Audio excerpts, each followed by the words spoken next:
This is a rump center.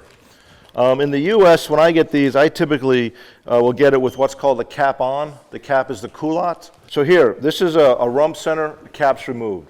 The cap, the culotte, everyone wants them. What you do is, here's the cut. This is shaped like this. I'm going to cut it the other way with my knife. I'm going to do the same thing on the other side. I have had some... So basically, there's the top center. I made 2 cuts to it. I cut these 2 pieces out. This we call the chateau loin, all right?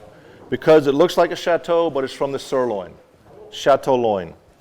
This is what Outback serves as their steak. This is what the steak looks like. The middle piece, you can come in and you can cut these wings off and get another one of these out. It starts affecting the yield. Actually, before I do that, you can take this and just cut it right down the middle and make 2 steaks. If I cut 280 gram steaks, I'm only going to get about 3 out of this. If I cut 160 or 180 gram steaks, I'll actually get more, because the tips, it ends up working out. You get a higher yield cutting smaller steaks. Once you're done with the center, I come in and I'll just call them wings. I cut the little wings off, and we end up with one more. The only problem with this is at this end, you have this huge amount of sinews, okay? And so what that means is you can only cut steaks to about here. So when you're looking at yield, you have the 2 side pieces, and then you have to about here. Once you go past here, what happens is you end up with this piece of, this piece gets very tough, okay?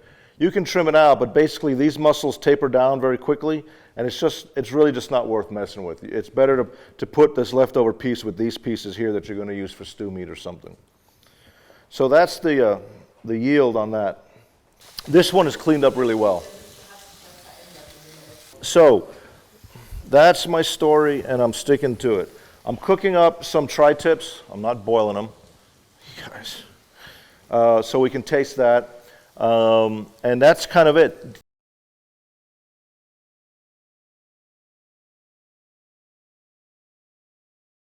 The tri-tip is part of the sirloin, so it sits very high up on the animal.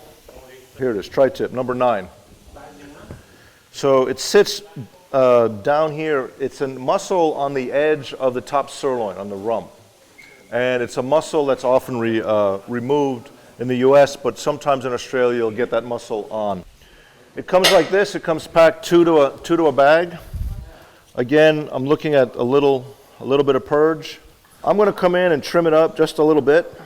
I don't want to take all the fat off, but I do want to take some of the fat off. The thing about this muscle is the fibers run this way here, and then they run this way there. So you've kind of got this thing going on.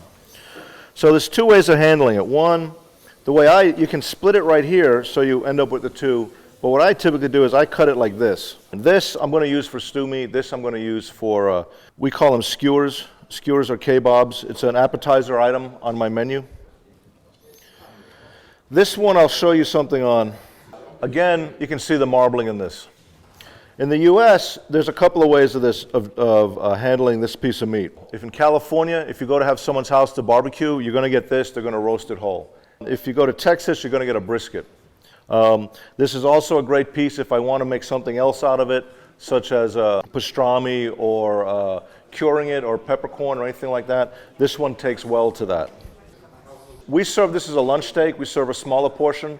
I didn't cut it that thick, but because of the marbling in it, it's just going to be awesome. This is something we either would sear and roast, or this is something we make steaks out of.